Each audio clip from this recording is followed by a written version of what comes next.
ಸ್ನೇಹಿತರೆ, ನಮ್ಮ ಚಾನೆಲ್ಗೆ ಸ್ವಾಗತ ಸುಸ್ವಾಗತ. ಸ್ಪಿರಿಟ್ ಬಾಂಬರ್ ಇದು ಜಗತ್ತಿನ ಶಕ್ತಿಶಾಲಿ ವಿಮಾನಗಳಲ್ಲಿ ಒಂದು. ಈ ವಿಮಾನವನ್ನು ಯಾವುದೇ ಅಡ್ವಾನ್ಸ್ ಕ್ಷಿಪಣಿಯಿಂದ ನಾಶ ಮಾಡಲು ಸಾಧ್ಯವಿಲ್ಲ. ಈ ಯುದ್ಧ ವಿಮಾನ ಫುಟ್ಬಾಲ್ ಮೈದಾನಷ್ಟು ದೊಡ್ಡದಿದ್ದರೂ ಶತ್ರುಗಳ ರೇಡಾರ್ಗಳಿಗೆ ಇದು ಕೇವಲ ಜೇನು ಹುಳಿನಷ್ಟೇ ಕಾಣುತ್ತದೆ. ರೇಡಾರ್ಗಳಿಂದ ತಪ್ಪಿಸಿಕೊಳ್ಳುವುದು ಈ ವಿಮಾನಕ್ಕೆ ಮಕ್ಕಳ ಆಟದಂತೆ. ಇದುವರೆಗೆ ನಿರ್ಮಿಸಿದ ಎಲ್ಲ ವಿಮಾನಗಳಲ್ಲಿ ಇದೇ ದುಬಾರಿ ವಿಮಾನ. ಈ ವಿಮಾನ ತಯಾರಿಸಲು ಸುಮಾರು $2 ಬಿಲಿಯನ್ ಖರ್ಚು ಮಾಡಲಾಗುತ್ತದೆ. ಬೇರೆ ವಿಮಾನ ರೀತಿಯಲ್ಲಿ ವಿಮಾನದಲ್ಲಿ ಯಾವುದೇ ಶಬ್ದವಿಲ್ಲ, ಹೊಗೆ ಇಲ್ಲ. ತನ್ನ ಶಾಂತವಾದ ಹಾರಾಟದ ಕಾರಣದಿಂದಾಗಿ ಹೀಟ್ ಸೀಕಿಂಗ್ ಹಾಗೂ ಇನ್ಫ್ರಾರೆಡ್ ಗೈಡೆಡ್ ಕ್ಷಿಪಣಿಯಿಂದ ಇದು ಸುಲಭವಾಗಿ ತಪ್ಪಿಸಿಕೊಳ್ಳುತ್ತದೆ. ಶತ್ರುಗಳು ಸುಲಭವಾಗಿ ಮೋಸಗೊಳ್ಳುವ ಶಕ್ತಿ ಈ ವಿಮಾನಕ್ಕಿದೆ. ಅಷ್ಟೇ ಅಲ್ಲ ಸ್ನೇಹಿತರೆ, ಇದು ಬಯಸಿದ ಜಗತ್ತಿನ ಭೂಪಟವನ್ನೇ ಬದಲಾಯಿಸಬಲ್ಲದು ಅಂತ ಅಸಾಧಾರಣ ಸಾಮರ್ಥ್ಯವಿರುವ ವಿಮಾನ ಇದು.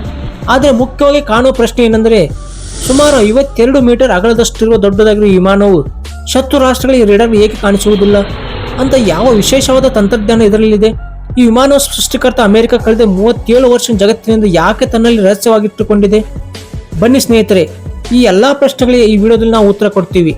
ವೀಕ್ಷಕರೇ, ಯುದ್ಧ ವಿಮಾನ ಅಮೆರಿಕ ನಿರ್ಮಿಸಲಿಕ್ಕೆ ಒಂದು ಘಟನೆ ಕಾರಣವಾಗುತ್ತದೆ. ಅದು ಈ ಒಂದು ಘಟನೆಯಿಂದ ಅಮೆರಿಕ ಜಗತ್ತಿನ ಮುಂದೆ ತಲೆ ತಗ್ಗಿಸಬೇಕಾಗಿತ್ತು. ಅದು 1960 ಪಾಕಿಸ್ತಾನದ ಪೇಶಾವರದ ಏರ್ ಬೇಸ್ ನಿಂದ ಅಮೆರಿಕದ ಲಾಕ್ಹೀಡ್ U-2 ವಿಮಾನವನ್ನು ಗೌಪ್ಯವಾಗಿ ಕಾರ್ಯಾಚರಣೆ ಮಾಡುವ ಸಲುವಾಗಿ ಟೇಕಪ್ ಮಾಡಿಸಲಾಗಿತ್ತು. ಸೋವಿಯತ್ ಸೈನಿಕ ಸಾಮರ್ಥ್ಯಗಳ ಕುರಿತು ಗುಪ್ತವಾಗಿ ಮಾಹಿತಿಯನ್ನು ಸಂಗ್ರಹಿಸುವ ಉದ್ದೇಶ ಹೊಂದಿದ ಕಾರಣಕ್ಕಾಗಿ ಈ ಸ್ಪೈ ವಿಮಾನ ಟೇಕ್ ಆಫ್ ಆಗಿತ್ತು. ಅದು ಶೀತಲ ಯುದ್ಧ ಗಂಭೀರವಾಗಿ ನಡೆಯುತ್ತಿದ್ದ ಕಾಲ. ಅಂದು ಸೋವಿಯತ್ ಯೂನಿಯನ್ ಮತ್ತು ಅಮೆರಿಕ ಎರಡೂ ಘಟಾನುಘಟಿ ದೇಶಗಳು ತಂತ್ರಜ್ಞಾನ ಕ್ಷೇತ್ರದಲ್ಲಿ ಯಾರು ಶ್ರೇಷ್ಠರು ಎನ್ನುವುದನ್ನು ಸಾಬೀತುಪಡಿಸಲು ಪರಸ್ಪರ ಸ್ಪರ್ಧೆಗೆ ಇಳಿದಿದ್ದರು. U-2 ಸ್ಪೈ ವಿಮಾನದ ಮೇಲೆ ಅಮೆರಿಕಕ್ಕೆ ಏನೋ ಒಂದು ಗರ್ವ. ಯಾಕೆಂದ್ರೆ ಈ ವಿಮಾನ 80,000 ಅಡಿ ಎತ್ತರ ಹಾರುವ ಸಾಮರ್ಥ್ಯ ಹೊಂದಿತ್ತು. ಹೀಗಾಗಿ ಇದರ ಸಮಾನವಾಗಿ ಯಾವುದೇ ಕ್ಷಿಪಣಿ ಹಾರಲು ಸಾಧ್ಯವಿರಲಿಲ್ಲ. ಇದರಿಂದಾಗಿ ಯಾವುದೇ ಅಪಾಯವಿಲ್ಲ ಎಂಬುದು ಅಮೆರಿಕದಾಗಿತ್ತು. ಆದರೆ ಅಲ್ಲಿ ನಡೆದಿದ್ದೇ ಬೇರೆ. U-2 ಸ್ಪೈ ವಿಮಾನ ಸೋವಿಯತ್ ಯೂನಿಯನ್ ಗಡಿ ಪ್ರದೇಶದ ತಕ್ಷಣದಲ್ಲಿ ಅಲ್ಲಿ ರೇಡಾರ್ಗಳು ಇದನ್ನು ಪತ್ತೆ ಹಚ್ಚುತ್ತವೆ. ಆ ಕೂಡಲೇ ಸೋವಿಯತ್ ಯೂನಿಯನ್ ಹಲವಾರು ಯುದ್ಧ ವಿಮಾನಗಳ ಮೂಲಕ U-2 ಸ್ಪೈ ವಿಮಾನ ತಡೆಗಟ್ಟು ನಿರಂತರವಾಗಿ ಪ್ರಯತ್ನಿಸುತ್ತದೆ. ಅಮೆರಿಕದ U-2 ವಿಮಾನ ಹೊಡೆಯಲು ಸೋವಿಯತ್ ಯೂನಿಯನ್ ಹಲವು ಕ್ಷಿಪಣಿಗಳನ್ನು ಬಿಟ್ಟರು, ಆದರೆ ಯಾವೂ ಕೂಡ 80,000 ಅಡಿ ಎತ್ತರಕ್ಕೆ ಹಾರುವ ಸಾಮರ್ಥ್ಯ ಇರಲಿಲ್ಲ. ಕೊನೆಗೆ ಸೋವಿಯತ್ ಯೂನಿಯನ್ S-75 ಕ್ಷಿಪಣಿಗಳ ಮೂಲಕ U-2 ಸ್ಪೈ ವಿಮಾನವನ್ನು ಹೊಡೆದುರುಳಿಸುತ್ತದೆ. ವೀಕ್ಷಕರೇ, ಈ S-75 ಕ್ಷಿಪಣಿಯ ಬಗ್ಗೆ ಅಮೆರಿಕಕ್ಕೆ ತಿಳಿದ್ರೂ ಕೂಡ ಅದು ಸುಮ್ಮನಾಗಿತ್ತು. ಅದಕ್ಕೆ ಕಾರಣ ಅದೇ ಅಮೆರಿಕದ ಅತಿಯಾದ ಜಂಬ, ತನ್ನ U-2 ಸ್ಪೈ ವಿಮಾನದ ಮೇಲೆ ಇದ್ದ ಪಳ್ಳು ನಂಬಿಕೆ. ಪತನಗೊಂಡ ಈ ವಿಮಾನವು ರಷ್ಯಾದ ಎಕ್ಟೆರಿನ್ಬರ್ಗ್ ನಗರದ ಮೇಲೆ ಬಿದ್ದಿತ್ತು. ಇದರಲ್ಲಿದ್ದ ಪೈಲಟ್ ಹರಸಾಹಸ ಪಟ್ಟು ವಿಮಾನದಿಂದ ಹೊರಬಂದು ಜೀವ ಉಳಿಸಿಕೊಂಡಿದ್ದ. ಇದೆಲ್ಲ ಆದರೂ ಕೂಡ ಅಮೆರಿಕ ಹೇಳಿದ್ದು ಈ ವಿಮಾನ ನಾಸಾ ಸಂಸ್ಥೆ ಹವಾಮಾನ ಅಧ್ಯಯನ ವಿಮಾನ ಎಂದು. ಆದರೆ ಸೋವಿಯತ್ ಯೂನಿಯನ್ U-2 ಸ್ಪೈ ವಿಮಾನದ ಪೈಲಟ್ ಅನ್ನು ಬಂಧಿಸಿದ್ದನ್ನು ಹಾಗೂ ಯುದ್ಧ ವಿಮಾನದಲ್ಲಿದ್ದ ಸರ್ವರ್ ಉಪಕರಣಗಳನ್ನು ಜಗತ್ತಿನ ಮುಂದಿಟ್ಟಾಗ ಇಡೀ ವಿಶ್ವಮಟ್ಟದಲ್ಲಿ ಅಮೆರಿಕದ ಬಣ್ಣ ಬಯಲಾಗಿತ್ತು. ಆ ಸಂದರ್ಭದಲ್ಲಿ ಅಮೆರಿಕಕ್ಕೆ ಇದಕ್ಕಿಂತ ದೊಡ್ಡ ಅವಮಾನ ಬೇರೆ ಇರಲಿಲ್ಲ. ವೀಕ್ಷಕರೇ, ಈ ಒಂದು ಘಟನೆ ಎರಡೂ ರಾಷ್ಟ್ರಗಳಿಗೆ ಬಹುದೊಡ್ಡ ಪಾಠವನ್ನು ಕಲಿಸಿತ್ತು. ಯಾಕಂದರೆ ರಷ್ಯಾ ಅಂದರೆ ಆವಾಗಿನ ಸೋವಿಯತ್ ಯೂನಿಯನ್ ತನ್ನ ಏರ್ ಸ್ಪೇಸ್ ಅನ್ನು ಮತ್ತಷ್ಟು ಗಟ್ಟಿಗೊಳಿಸಲು ಹೆಜ್ಜೆ ಇಟ್ಟಿತ್ತು. ಇದರ ವಿರುದ್ಧವಾಗಿ ಅಮೆರಿಕ ತನ್ನ ತಂತ್ರಜ್ಞಾನವನ್ನು ಅಭಿವೃದ್ಧಿ ಮಾಡುವಂತೆ ಮತ್ತಷ್ಟು ಗಂಭೀರವಾಗಿ ಗಮನ ಹರಿಸಲು ಪ್ರಾರಂಭಿಸಿತ್ತು. ವಿಶೇಷವಾಗಿ ಶತ್ರು ರಾಷ್ಟ್ರಗಳ ರೇಡಾರ್ಗಳಿಗೆ ಪತ್ತೆಯಾಗದ ಯುದ್ಧ ವಿಮಾನ ರೂಪಿಸುವ ಕಾರ್ಯದಲ್ಲಿ ಅಮೆರಿಕ ತೊಡಗಿಸಿತ್ತು. ಆಗಿನ ಕಾಲದಲ್ಲಿ ಅಮೆರಿಕದಲ್ಲಿ B-52 ಬಾಂಬರ್ಗಳಿದ್ದರೂ ಈ ಘಟನೆ ನಡೆದ ನಂತರ ಒಂದು ಸತ್ಯ ಅಮೆರಿಕಕ್ಕೆ ಗೊತ್ತಾಗಿತ್ತು.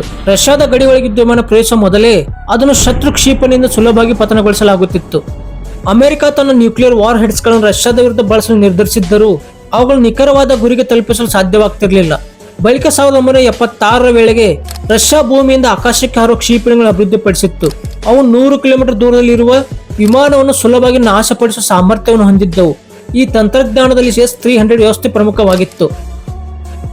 70ರ ದಶಕದಲ್ಲಿ ರಷ್ಯಾದ ವೈಮಾನಿಕ ರಕ್ಷಣಾ ವ್ಯವಸ್ಥೆಯನ್ನು ಗಮನಿಸಿದ ಅಮೆರಿಕನ್ ಏರ್ಫೋರ್ಸ್ ನ ಜನರಲ್ ಒಬ್ಬರು USSRಗೆ ನಮ್ಮ B-2 ಬಾಂಬರ್ ಕಳಿಸೋದು ಜೇನುಗೂಡಿಗೆ ಕಲ್ಲು ಎಸೆದೆ ಅಂತ ಹೇಳಿದ್ದ. ಸ್ನೇಹಿತರೆ, ಈ ಆತಂಕಕಾರಿ ಬೆಳವಣಿಗೆ ಬಗ್ಗೆ 1978ರಲ್ಲಿ ಅಮೆರಿಕ ತನ್ನ ಹೊಸ ತಂತ್ರಜ್ಞಾನ ಅಭಿವೃದ್ಧಿಯತ್ತ ಹೆಜ್ಜೆ ಇಡುವ ಸಲುವಾಗಿ ಅಡ್ವಾನ್ಸ್ ಟೆಕ್ನಾಲಜಿ ಬಾಂಬರ್ ಯೋಜನೆ ಅಧಿಕೃತವಾಗಿ ಚಾಲನೆ ನೀಡುತ್ತದೆ. ಈ ಯೋಜನೆ ಮುಖ್ಯ ಉದ್ದೇಶವೆಂದರೆ ಮುಖ್ಯವಾಗಿ ಬಾಂಬರ್ ವಿಮಾನವನ್ನು ನಿರ್ಮಿಸುವುದು. ಅದರಲ್ಲೂ ಈ ಬಾಂಬರ್ಗಳು ಸೋವಿಯತ್ ಯೂನಿಯನ್ ಗಡಿಗಳಿಗೆ ನುಗ್ಗಿ ಅಲ್ಲಿ ರೇಡಾರ್ಗಳೇ ಪತ್ತೆಯಾಗದೆ ನಿಗದಿಪಡಿಸಿದ ಸ್ಥಳಗಳೇ ಬಾಂಬಿಂಗ್ ಮಾಡಿ ಸುರಕ್ಷಿತವಾಗಿ ಹಿಂದಿರುಗುವುದು. ಅಮೆರಿಕ ತಾನು ಅಂದುಕೊಂಡಂತೆ B-2 ಬಾಂಬ್ ತಯಾರಿಸಿತ್ತು. ಇದರ ಮೊದಲ ಹಾರಾಟವು 1989ರಲ್ಲಿ ನಡೆಯಿತು. ಆದರೆ ಜಗತ್ತಿನ ಮುಂದೆ ಅಧಿಕೃತವಾಗಿ 1997 ಪರಿಚಯಿಸಲಾಯಿತು. B-2 ಬಾಂಬರ್ ವಿಮಾನದ ವೈಶಿಷ್ಟ್ಯ ಏನೆಂದರೆ ಇದು ಶತ್ರು ರಾಷ್ಟ್ರದ ರೇಡಾರ್ಗಳು ಪತ್ತೆಯಾಗದೆ ಯಾರಿಗೂ ಕಾಣದಂತ ಅಪರಿಮಿತ ತಂತ್ರಜ್ಞಾನ ಹೊಂದಿದೆ. ವೀಕ್ಷಕರೇ, ಈ ವಿಮಾನದ ಪ್ರತಿಯೊಂದು ಮೇಲ್ಮೈ ಕೂಡ ವಿಶೇಷ ರೂಪದಲ್ಲಿ ವಿನ್ಯಾಸಗೊಳಿಸಲಾಗಿದೆ. ರೇಡಾರ್ನ ಎಲೆಕ್ಟ್ರೋಮ್ಯಾಗ್ನೆಟಿಕ್ ಕಿರಣಗಳು B2 ಬಾಂಬರ್ ಮೇಲ್ಮೈನ ತಾಗಿದ ಕೂಡಲೇ ಅವು ರಿಫ್ಲೆಕ್ಟ್ ಆಗಿ ಹಿಂತಿರುಗದೆ ನಾನಾ ದಿಕ್ಕಿನಲ್ಲಿ ಹರಡಿಕೊಳ್ಳುತ್ತವೆ. ಅದರ ಪರಿಣಾಮವಾಗಿ ಆ ಸಿಗ್ನಲ್ಗಳು ಶತ್ರು ರಾಷ್ಟ್ರ ರೇಡಾರ್ಗಳಿಗೆ ತಲುಪುವುದಿಲ್ಲ. ಇದರಿಂದಾಗಿ B2 ಬಾಂಬರ್ ಯಾವುದೇ ರೇಡಾರ್ಗಳಿಗೆ ಅದೃಶ್ಯದಂತೆ ಕಾರ್ಯನಿರ್ವಹಿಸುತ್ತದೆ. ಯುದ್ಧ ವಿಮಾನಗಳು ಕಂಡುಬರುವ ಫಿಸ್ಲೇಸ್ ಹಾಗೂ ಟೇಲ್ ಸರ್ಫೇಸ್ ಭಾಗ ಇಲ್ಲ, ಬದಲಾಗಿ ಸಂಪೂರ್ಣವಾಗಿ ಫ್ಲೈಯಿಂಗ್ ವಿಂಗ್ ವಿನ್ಯಾಸದಲ್ಲಿ ತಯಾರಿಸಲಾಗಿದೆ. ಸಾಮಾನ್ಯ ಯುದ್ಧ ವಿಮಾನಗಳಲ್ಲಿ ಬಾಲದ ಭಾಗ ಇರುತ್ತದೆ. ಅದು ಗಾತ್ರದಲ್ಲಿ ದೊಡ್ಡದಾಗಿರೋ ಕಾರಣಕ್ಕೆ ಬೇರೆ ರೇಡಾರ್ಗೆ ಸುಲಭವಾಗಿ ಡಿಟೆಕ್ಟ್ ಆಗುತ್ತದೆ. ರಕ್ಷಣಾತ್ಮಕ ವ್ಯವಸ್ಥೆಯಲ್ಲಿ ರೇಡಾರ್ಗಳು ಪರಸ್ಪರ ಸಂಪರ್ಕ ಹೊಂದಿದ್ದು ಆಕಾಶದ ಎಲ್ಲಾ ದಿಕ್ಕುಗಳಲ್ಲಿ ಸಿಗ್ನಲ್ಗಳನ್ನು ಕಳಿಸುತ್ತವೆ. ಈ ಸಿಗ್ನಲ್ಗಳು ವಿಮಾನದ ಮೇಲ್ಮೈ ತಾಗಿದಾಗ ಅವು ಹಿಂದಿರುಗಿ ಮತ್ತೆ ರೇಡಾರ್ಗೆ ಹೋಗುತ್ತವೆ. ಆಗ ವಿಮಾನ ಎಲ್ಲಿ ಇದೆ ಅನ್ನೋದು ತಕ್ಷಣ ಪತ್ತೆಯಾಗುತ್ತದೆ. B2 ಬಾಂಬರ್ ರೇಡಾರ್ಗೆ ಬಹಳ ಕಡಿಮೆ ಕಾಣಿಸುತ್ತದೆ. ಅದು ಎಷ್ಟು ಚಿಕ್ಕದೆಂದರೆ ನನದಷ್ಟು ಮಾತ್ರ. ಆದರೆ ಬೇರೆ ವಿಮಾನಗಳು ರೇಡಾರ್ನಲ್ಲಿ ಮನೆ ಅಥವಾ ಒಂದು ದೊಡ್ಡ ಕೋಣೆಯಷ್ಟು ದೊಡ್ಡದಾಗಿ ಕಾಣಿಸುತ್ತವೆ. B2 ವಿಮಾನವು ದೊಡ್ಡದಾಗಿದ್ದರೂ ರೇಡಾರ್ಗೆ ಮಾತ್ರ ಕಾಣಿಸಲ್ಲ. ಈ ತಂತ್ರಜ್ಞಾನಕ್ಕೆ ಸ್ಟೆಲ್ತ್ ಟೆಕ್ನಾಲಜಿ ಎನ್ನುತ್ತಾರೆ. B2 ವಿಮಾನವು ರೇಡಾರ್ನಿಂದ ಮಾತ್ರವಲ್ಲ, ಹೀಟ್ ಹುಡುಕುವ ಕ್ಷಿಪಣಿಗಳಿಂದಲೂ ತಪ್ಪಿಸಿಕೊಳ್ಳುತ್ತದೆ. ಸಾಮಾನ್ಯ ಕ್ಷಿಪಣಿಗಳು ಜೆಟ್ ಎಂಜಿನ್ನಿಂದ ಹೊರಬರುವ ಬಿಸಿಯನ್ನು ಕಂಡುಹಿಡಿದು ವಿಮಾನಗಳನ್ನು ಪತ್ತೆ ಹಚ್ಚುತ್ತವೆ. ಆದರೆ B2 ಬಾಂಬರ್ಗಳು ತನ್ನ ಎಂಜಿನ್ಗಳನ್ನು ತನ್ನ ದೇಹದೊಳಗೆ ಮರೆಮಾಡಿಕೊಂಡಿದೆ. ಎಂಜಿನ್ನ ಬಿಸಿ ನೇರವಾಗಿ ಹೊರಗೆ ಹೋಗದೆ ತಂಪಾದ ಗಾಳಿಯೊಂದಿಗೆ ಸೇರುತ್ತದೆ. ಇದರಿಂದಾಗಿ B2 ವಿಮಾನವು ಹಿಂಬಾಲಿಸುವ ಬಿಸಿ ಗುರುತು ಬಿಡುವುದಿಲ್ಲ. ಇದೇ ಕಾರಣಕ್ಕಾಗಿ ಯಾವುದೇ ಹೀಟ್ ಹುಡುಕುವ ಕ್ಷಿಪಣಿಗಳು ಇದನ್ನು ಪತ್ತೆ ಹಚ್ಚಲು ಆಗುವುದಿಲ್ಲ. ವೀಕ್ಷಕರೇ, ಉದಾಹರಣೆಗೆ ಒಂದು F-16 ಜೆಟ್ ಇನ್ಫ್ರಾರೆಡ್ ಸರ್ವೆಲೆನ್ಸ್ ವ್ಯವಸ್ಥೆಯಲ್ಲಿ ಸುಮಾರು 100 ಕಿಲೋಮೀಟರ್ ದೂರದಿಂದಲೇ ಪತ್ತೆಯಾಗುತ್ತದೆ. ಆದರೆ B2 ಬಾಂಬರ್ ಅನ್ನು ಯಾವುದೇ ಸಿಸ್ಟಮ್ಗಳು ಕೇವಲ 10 ಕಿಲೋಮೀಟರ್ ದೂರದ ಒಳಗಿದ್ದರೂ ಕೂಡ ಪತ್ತೆ ಹಚ್ಚಲು ಸಾಧ್ಯವಾಗುವುದಿಲ್ಲ. B2 ಬಾಂಬರ್ ಸಾಮಾನ್ಯವಾಗಿ 15,000 ಮೀಟರ್ ಅಥವಾ ಸುಮಾರು 50,000 ಅಡಿ ಎತ್ತರದಲ್ಲಿ ಹಾರುವ ಸಾಮರ್ಥ್ಯ ಹೊಂದಿದೆ. ಇಷ್ಟು ಎತ್ತರದಲ್ಲಿ ಹಾರುವುದರಿಂದ ಇದು ಕೇವಲ ಇನ್ಫ್ರಾರೆಡ್ ರೇಡಾರ್ನಿಂದ ಮಾತ್ರವಲ್ಲ, ಮೇಲಿನ ವಾತಾವರಣ ತಳ್ಳಗಿರುವುದರಿಂದ ವಿಮಾನದ ಮೇಲೆ ಬೀಳುವ ಗಾಳಿಯ ಒತ್ತಡ ಕೂಡ ಕಡಿಮೆ ಇರುತ್ತದೆ. ಗಾಳಿಯ ಒತ್ತಡ ಕಡಿಮೆ ಇರುವುದರಿಂದ ಇಂಧನದ ದಕ್ಷತೆ ಹೆಚ್ಚಾಗುತ್ತದೆ. ಇದರಿಂದಾಗಿ ವಿಮಾನ ಮತ್ತಷ್ಟು ಹೆಚ್ಚು ದೂರ ಪ್ರಯಾಣ ಮಾಡುತ್ತದೆ. ಇದು ತನ್ನ ಸಂಪೂರ್ಣ ಇಂಧನ ಟ್ಯಾಂಕನ್ನೊಂದಿಗೆ B2 ಬಾಂಬರ್ ಸುಮಾರು 11,000 ಕಿಲೋಮೀಟರ್ ದೂರವನ್ನು ಸುಲಭವಾಗಿ ದಾಟಬಹುದು. ವೀಕ್ಷಕರೇ, ಇದು ಅಚ್ಚರಿಯ ರೀತಿಯಲ್ಲಿ 18,000 kg ಬಾಂಬ್ಗಳ ಭಾರವನ್ನು ಹೊತ್ತೊಯ್ಯುವ ಸಾಮರ್ಥ್ಯ ಹೊಂದಿದೆ. ಅಂದ್ರೆ ಸುಮಾರು 15 ಕಾರುಗಳಷ್ಟು ತೂಕ. ಇನ್ನು ಎಲ್ಲ ಬಾಂಬ್ಗಳು GPS ಗೈಡೆಡ್ ಬಾಂಬ್ಗಳು. ಇವುಗಳ ಜೊತೆ 16B-83 ನ್ಯೂಕ್ಲಿಯರ್ ಬಾಂಬ್ಗಳು ಮತ್ತು 16 AGM-158 JSSM ಮಿಸೈಲ್ಸ್ ಕೂಡ ಇರುತ್ತವೆ. ವೀಕ್ಷಕರೇ, ಈ B2 ಬಾಂಬರ್ ಅಮೆರಿಕಾದಿಂದ ರಷ್ಯಾಕ್ಕೆ ಹೋಗಿ ಮತ್ತೆ ಹಿಂದಿರುವ ಸಾಮರ್ಥ್ಯ ಹೊಂದಿದೆ. ಇನ್ನು ಹಾರಾಟದ ಮಧ್ಯದಲ್ಲಿ ಇದಕ್ಕೆ ಇಂಧನ ತುಂಬಿಸಿದರೆ ಈ ವಿಮಾನ ಜಗತ್ತಿನ ಯಾವುದೇ ಮೂಲೆಗೆ ಬೇಕಾದರೂ ಹೋಗುವ ಸಾಮರ್ಥ್ಯ ಹೊಂದಿದೆ. ವೀಕ್ಷಕರು, ನಿಮಗೆ ಗೊತ್ತಿರಲಿ, ಅಫ್ಘಾನಿಸ್ತಾನ ಯುದ್ಧದ ಸಮಯದಲ್ಲಿ B2 ಬಾಂಬರ್ ಮಿಜೋರಿಯಲ್ಲಿರುವ ಏರ್ಪೋರ್ಟ್ ಬೇಸ್ ಅನ್ನು ಟೇಕ್ ಆಫ್ ಮಾಡಿ ಸುಮಾರು 9,500 ಕಿಲೋಮೀಟರ್ ದೂರ ದಾಟಿ ಅಫ್ಘಾನಿಸ್ತಾನಲ್ಲಿ ಬಾಂಬಿಂಗ್ ಮಾಡಿ ಲ್ಯಾಂಡ್ ಮಾಡೋದು ನೇರವಾಗಿ ಹಿಂದಿರುಗಿತ್ತು. ಈ ಪ್ರಯಾಣದ ಮಧ್ಯದಲ್ಲಿ ಕೇವಲ ಒಂದು ಬಾರಿ ಮಾತ್ರ ಏರ್ ರೀಫಿಲಿಂಗ್ ಮಾಡಲಾಗಿತ್ತು. ಈ ಪೂರ್ಣ ಮಿಷನ್ B2 ಬಾಂಬರ್ ನಿರಂತರವಾಗಿ 45 ಗಂಟೆಗಳ ಕಾಲ ಹಾರಾಟ ನಡೆಸಿತ್ತು. ಮತ್ತೆ ಒಂದೇ ಒಂದು ರೇಡಾರ್ನಲ್ಲಿ ಇದು ಕಾಣಿಸಿಕೊಳ್ಳುವುದಿಲ್ಲ. ವೀಕ್ಷಕರೇ, ಪೈಲಟ್ ಕೇವಲ ಕಂಪ್ಯೂಟರ್ಗೆ ಆದೇಶ ನೀಡುತ್ತಾನೆ. ನಂತರ ಕಂಪ್ಯೂಟರ್ ತಾನೇ ಪೈಲಟ್ ಅಗತ್ಯಕ್ಕೆ ತಕ್ಕಂತೆ ಅನುಗುಣವಾಗಿ ವಿಮಾನ ನಿಯಂತ್ರಿಸುತ್ತದೆ. ಒಂದು ವಿಮಾನವನ್ನು ತಯಾರಿಸಲು ಸುಮಾರು $2 ಬಿಲಿಯನ್ ಖರ್ಚಾಗುತ್ತದೆ. ಇದು ಅನೇಕ ದೇಶಗಳ GDP-ಗಿಂತಲೂ ಹೆಚ್ಚಿನ ಬೆಲೆಯಾಗಿದೆ.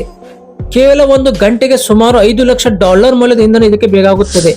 ನಿಮಗೆ ಗೊತ್ತಿರಲ್ಲ ವೀಕ್ಷಕರೇ, ಒಂದು ಸಾಮಾನ್ಯ ಕಮರ್ಷಿಯಲ್ ಜೆಟ್ಗೆ ಕೇವಲ ಒಂದು ಗಂಟೆಗೆ $500 ಮೌಲ್ಯದ ಇಂಧನ ಬಳಸಲಾಗುತ್ತದೆ. ಇದರಲ್ಲೇ ಗೊತ್ತಾಗುತ್ತೆ ಇದು ಎಷ್ಟು ದುಬಾರಿ ವಿಮಾನ ಎಂದು. ಇದು ವೀಕ್ಷಕರೇ, B2 ಬಾಂಬರ್ ವಿಮಾನದ ಬಗ್ಗೆ ಒಂದಿಷ್ಟು ನೀವರಿದ ಮಾಹಿತಿ. ಈ ವಿಡಿಯೋ ನಿಮಗೆ ಇಷ್ಟವಾದರೆ ವಿಡಿಯೋನ ಲೈಕ್ ಮಾಡಿ, ಶೇರ್ ಮಾಡಿ. ಮತ್ತಷ್ಟು ಇಂಥ ಆಸಕ್ತಿದಾಯಕ ವಿಡಿಯೋಗಳಿಗಾಗಿ ನಮ್ಮ ಚಾನಲ್ಗೆ ಸಬ್ಸ್ಕ್ರೈಬ್ ಮಾಡಿ. ಧನ್ಯವಾದಗಳು.